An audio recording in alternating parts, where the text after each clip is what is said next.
It was a two-term presidency packed with drama, but how much did the press really know about what George W. Bush and Dick Cheney were doing behind the scenes?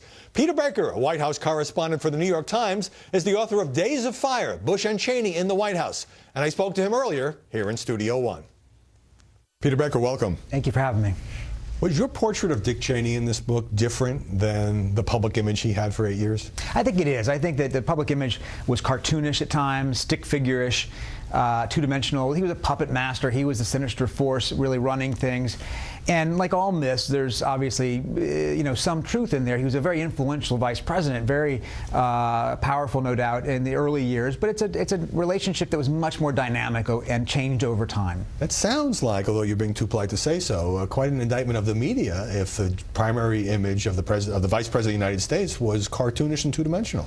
Well, that's a nature of society, nature of media today to some extent. You take a reality and then you exaggerate, and then it gets to the late night circuit where it becomes even further exaggerated and becomes sort of a larger societal. But I'm sure a lot of our caricature. viewers would say, well, the press was biased against Cheney. They didn't like his hawkish foreign policy, for example, and therefore he was perhaps more subject to caricature than Democrats in high office. Well, I mean, that's possible. We caricature all say in high office. I say that probably Bill Clinton feels like he's been caricatured at times as well. He's easy to caricature. He is easy to caricature. I think part of it is, though, Dick Cheney chose not to be a public figure. He didn't go out to explain himself. He didn't do a lot of media interviews. He in fact, worried about looking like he was in charge by being too public, and in effect, that kind of fed the image in a counterintuitive way. Why did he talk to you? He has his own book out, obviously, about his history of heart problems. Right, he does. Yeah, he spent a good amount of time with me, very generous with his time, as did a lot of people who work for him. I think, hope that they believe that it's time to set the, record straight for history, to give their point of view. He was very undefensive, very calm, very, he's got his point of view, and he feels firmly about it.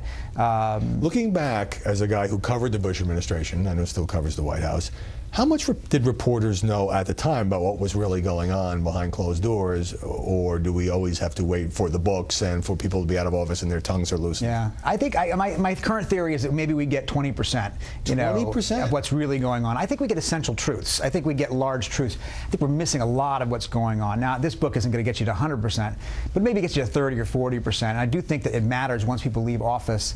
They do feel more candid and more free to talk, more thoughtful, and they understand that it's history now. So you're at the White House every day, a place under any administration it's notoriously difficult to get information, and now you say 80% of what's going on we just don't know, and therefore the public doesn't know. Yeah, no, I say that's probably right. And most time I've discovered at the time when you ask a White House, is this going on, and they deny it, not only was it going on, as you discover later, it was really going on. You only knew the part of it. Wouldn't the technical term for that be lying?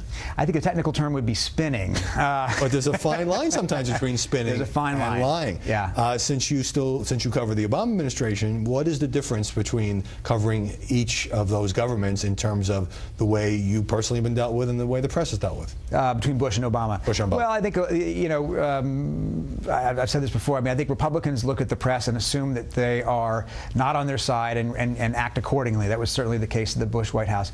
Democrats look at the press and think that they're on their side and are shocked that that's not true.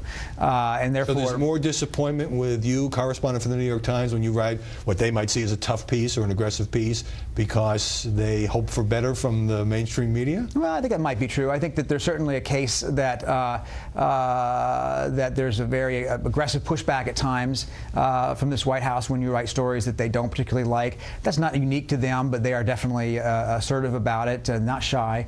And that's fine. We're big boys and girls, and we can push back ourselves. George W. Bush has notably stayed quiet about his successor in his post-presidential years, but Dick Cheney, again with this book, is out there criticizing President Obama, often in pretty strong terms.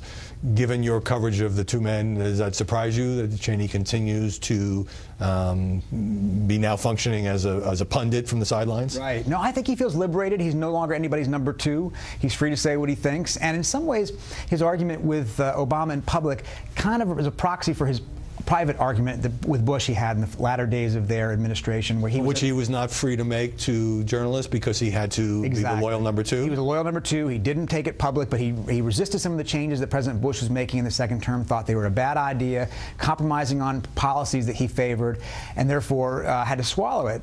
By the time Obama comes in, he adopts a lot of what Bush has left behind, but the compromises that have been made, baked into the system in effect before Obama even takes it over, are things that Cheney still disagrees with. And when Obama makes even further modifications, that's something that Cheney is going to talk about loudly. Now I know why Dick Cheney talked to you. He wanted to unburden himself of his views.